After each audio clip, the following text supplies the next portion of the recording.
कृष्णाय वासुदेवाय हरे परमात्मने प्रणतक्लेशनाशाय गोविंदाय नमो नमः।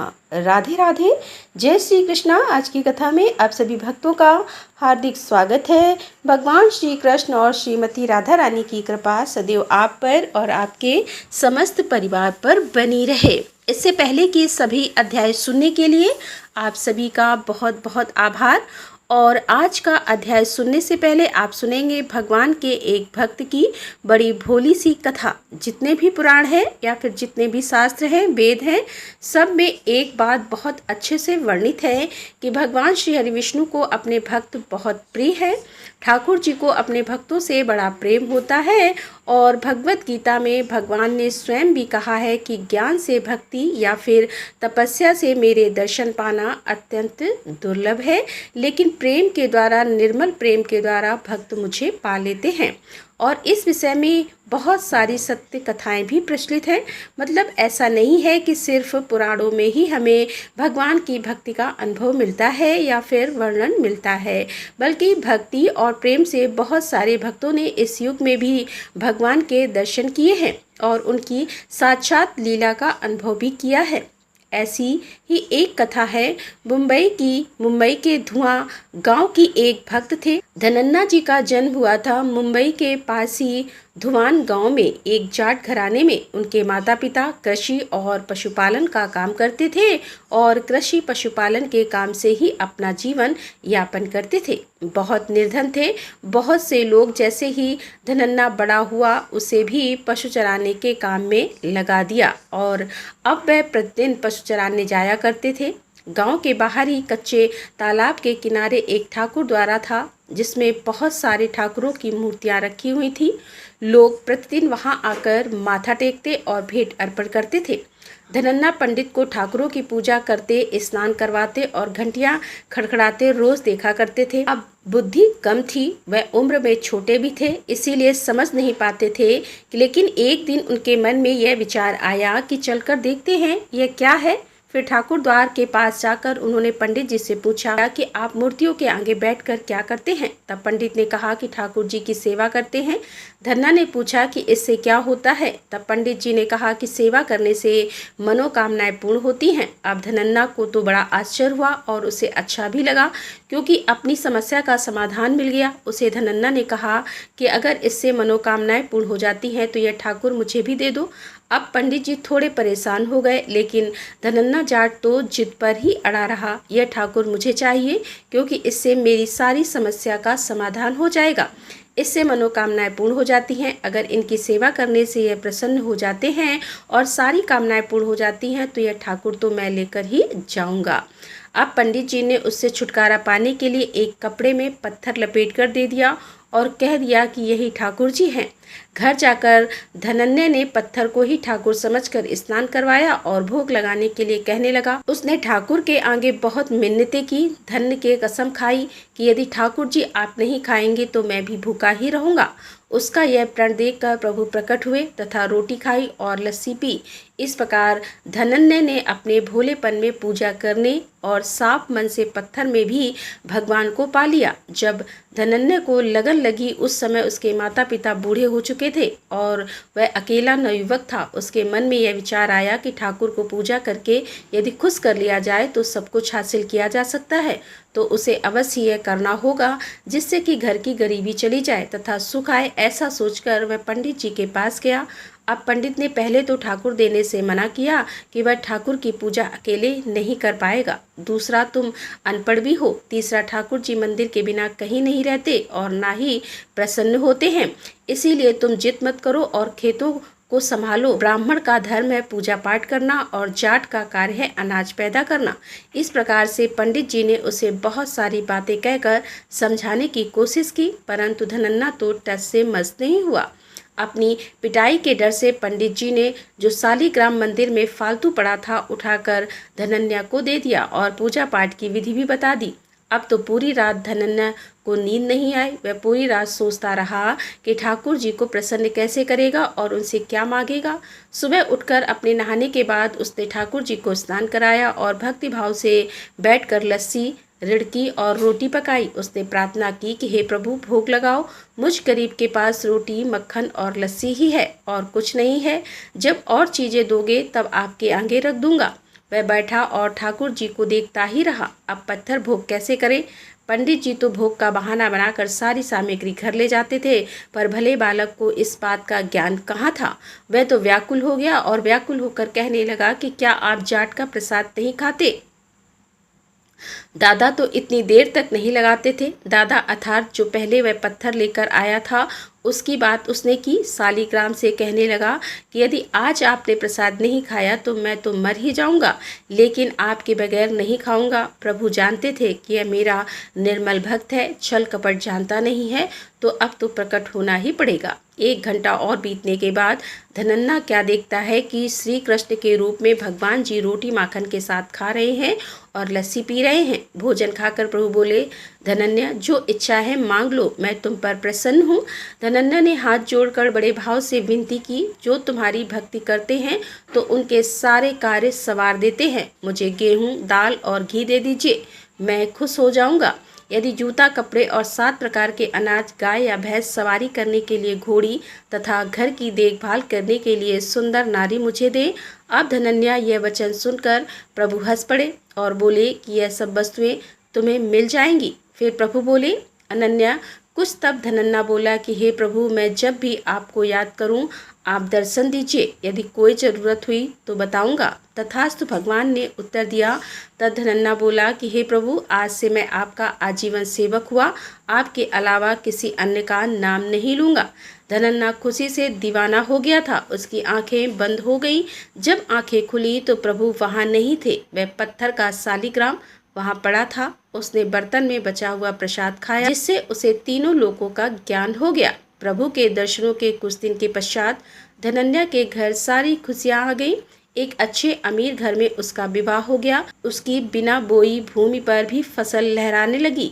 उसने जो जो प्रभु से मांगा था उसे सब मिल गया। किसी ने धनन्या को कहा कि चाहे प्रभु तुम पर प्रसन्न है, तुम्हें फिर भी गुरु धारण करना चाहिए। उसने स्वामी रामानंद जी का नाम बताया। एक दिन अचानक ही रामानंद जी उधर से आ निकले। भक्त धनन्या ने दिल से उनकी खूब सेवा की तथा दीक्षा की मांग की। रामानंद जी ने उनकी विनती स्वीकार कर ली और दीक्षा देकर धनन्या को अपना शिष्य बना लिया। धनन्या भगवान के नाम का सुमिरन करने लगा। प्रभु की भक्ति निष्काम भाव से की जाए या फिर सकाम भाव से, अगर निश्चल मन से की जाए तो निश्चय ही भगवान प्रसन्न होते हैं और भक्तों की समस्त मनोकामनाएं भी पूर्ण करते हैं और अपनी भक्ति का अविरल आशीर्वाद भी देते हैं। तो आज की कथा आपको कैसी लगी, कमेंट बॉक्स में जरूर बताइए। और अब आप सुनिए आज का अध्याय। व्यास ने पूछा कि हे ब्राह्मण, आपने पहले कहा था कि भगवान विष्णु की प्रीति के लिए कल्याणकारी भागवत धर्मों का और उनमें भी वैशाख मास में कर्तव्य रूप से बताए हुए नियमों का विशेष रूप से पालन करना चाहिए। वे भगवान विष्णु कैसे हैं, उनका क्या लक्षण है, उनकी सत्ता में क्या प्रमाण है तथा वे सर्वव्यापी भगवान किन के द्वारा जानने योग्य है। वैष्णव धर्म कैसे हैं और किससे भगवान श्री हरि प्रसन्न होते हैं। हे महामते, मैं आपका किंकर हूँ, मुझे यह सब बातें बताइए। व्यास के इस प्रकार पूछने पर शंख ने रोग शोक से रहित संपूर्ण जगत के स्वामी भगवान नारायण को प्रणाम करके कहा कि हे व्यास, भगवान विष्णु का स्वरूप कैसा है यह सुनो। भगवान समस्त शक्तियों के आश्रय हैं, संपूर्ण गुणों की नीति है तथा सबके ईश्वर बताए गए हैं। वे निर्गुण, निष्कल तथा अनंत हैं और सत्य, चित और आनंद यही उनका स्वरूप है। यह जो अखिल चराचर जगत है, अपने अधीश्वर और आश्रय के साथ नियत रूप से जिसके वश में स्थित है, जिससे इसकी उत्पत्ति, पालन, संहार, पुनरावृत्ति तथा नियमन आदि होते हैं। प्रकाश, बंधन, मोक्ष और जीविका, इन सब की प्रवृत्ति जहाँ से होती है वे ही ब्रह्मा नाम से प्रसिद्ध भगवान विष्णु हैं। वे ही विद्वानों के सम्मान सर्वव्यापी परमेश्वर हैं। ज्ञानी पुरुषों ने उन्हीं के साक्षात परम ब्रह्म कहा है। वे 7 स्मृति, पुराण, इतिहास, 5 रात्र और महाभारत सब विष्णु के स्वरूप हैं, विष्णु के ही प्रतिपादक है। इन्हीं के द्वारा महाविष्णु जानने योग्य है। वेद, वैद, सनातन देव भगवान नारायण को कोई इंद्रियों से अर्थात प्रत्यक्ष प्रमाण द्वारा, अनुमान से और तर्क से भी नहीं जान सकता और उन्हीं के दिव्य जन्म, कर्म तथा गुणों को अपनी बुद्धि के अनुसार जानकर उनके अधीन रहने वाले जीव समूह सदा मुक्त होते हैं। यह संपूर्ण जगत प्राण से उत्पन्न हुआ है, प्राण स्वरूप है, प्राण रूपी सूत्र में पिरोया हुआ है तथा प्राण से ही चेष्टा करता है और सबका आधारभूत यह सूत्रात्मा प्राण है, विष्णु है, ऐसा विद्वान पुरुष कहते हैं। व्यास ने पूछा कि हे ब्राह्मण, जीवों में यह सूत्रात्मा प्राण सबसे श्रेष्ठ किस प्रकार है? शंख ने कहा कि व्यास, पूर्व काल में सनातन देव भगवान नारायण ने ब्रह्मा आदि देवताओं की सृष्टि करके कहा कि देवताओं, मैं तुम्हारे सम्राट के पद पर ब्रह्मा जी की स्थापना करता हूँ, यही तुम सबके स्वामी हैं। अब तुम लोगों में से जो सबसे अधिक शक्तिशाली हो उसे तुम स्वयं ही युवराज के पद पर प्रतिष्ठित करो। भगवान के इस प्रकार कहने पर इंद्र आदि सब देवता आपस में विवाद करते हुए कहने लगे कि मैं युवराज होऊंगा, मैं होऊंगा। किसी ने सूर्य को श्रेष्ठ बताया और किसी ने इंद्र को, किन्हीं की दृष्टि में कामदेव ही सबसे श्रेष्ठ थे। कुछ लोग मौन ही खड़े रहे। फिर आपस में कोई निर्णय होता ना देखकर वे भगवान नारायण के पास पूछने के लिए गए और प्रणाम करके हाथ जोड़कर बोले कि हे महाविष्णु, हम सब ने अच्छी तरह विचार कर लिया, किंतु हम सब में श्रेष्ठ कौन है यह हम अभी तक किसी प्रकार के निश्चय नहीं कर सके। अब आप ही निर्णय कीजिए। तब भगवान विष्णु हंसते हुए कहा कि इस विराट ब्राह्मण रूपी शरीर से जिसके निकल जाने पर वह गिर जाएगा और जिसके प्रवेश करने पर वह पुनः उठकर खड़ा हो जाएगा, वही देवता सबसे श्रेष्ठ है। भगवान के ऐसा कहने पर सब देवताओं ने कहा कि अच्छा, ऐसा ही होगा। तब सबसे पहले देवेश्वर जयंत विराट शरीर के पैरों से बाहर निकला। उसके निकलने से उस शरीर को लोग पंगु कहते हैं और परंतु शरीर गिर न सका। यद्यपि वह चल नहीं पाता था तो भी सुनता, पीता, बोलता, सूंघता और देखता हुआ पूर्वतः स्थिर रहा। तत्पश्चात गोय देश से दक्ष प्रजापति निकलकर अलग हो गए।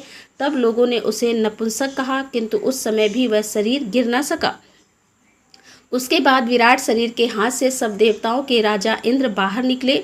उस समय भी शरीर पात नहीं हुआ। विराट पुरुष को सब लोग हस्तहीन अर्थात लूला कहने लगे। इसी प्रकार नेत्रों से सूर्य निकले। तब लोगों ने उसे अंधा कहा, काना कहा। उस समय भी शरीर का पतन नहीं हुआ। तदंतर नासिका से अश्वनी कुमार निकले, किंतु शरीर नहीं गिर सका।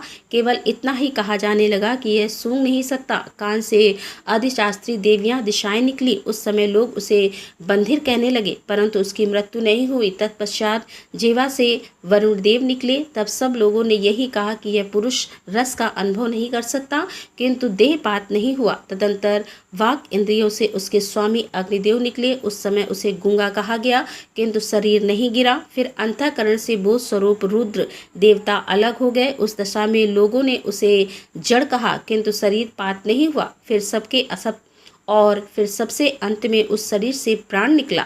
तब लोगों ने उसे मरा हुआ बतलाया। अब इससे देवताओं के मन में बड़ा विस्मय हुआ। वे बोले, हम लोगों में से जो भी इस शरीर में प्रवेश करके इसे पूर्वता उठा देगा, जीवित कर देगा, वही युवराज होगा। ऐसी प्रतिज्ञा करके सब क्रमशः उस शरीर में प्रवेश करने लगे।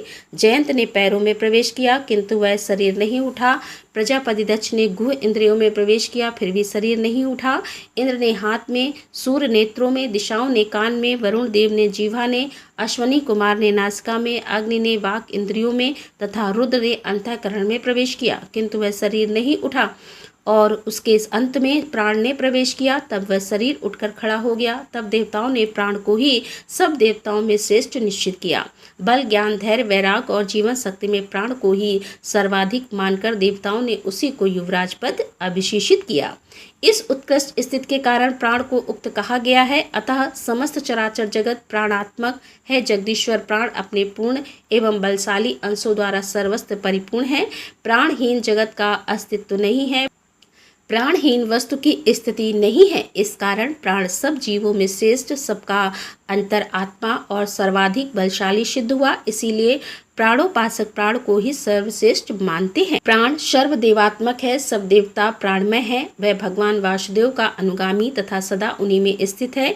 मनीषी पुरुष प्राण को महाविष्णु का बल बतलाते हैं। महाविष्णु के महात्म्य और लक्षण को इस प्रकार जानकर मनुष्य पूर्व बंधन का अनुसरण करने वाले अज्ञान में लिंग को उसी प्रकार त्याग देता है जैसे कि सर्प पुरानी केचुली को त्याग देता है। लिंग देह का त्याग त्याग करके वह परम पुरुष अनामय भगवान नारायण को प्राप्त होता है। राधे राधे, जय श्री कृष्णा। आज की कथा का यहीं पर समापन करती हूँ। इसके आगे का वृतांत आप कल की कथा में सुनेंगे। तो दोस्तों मिलते हैं इसके आगे की कथा लेकर। तब तक के लिए राधे राधे, जय श्री कृष्णा, हर हर महादेव।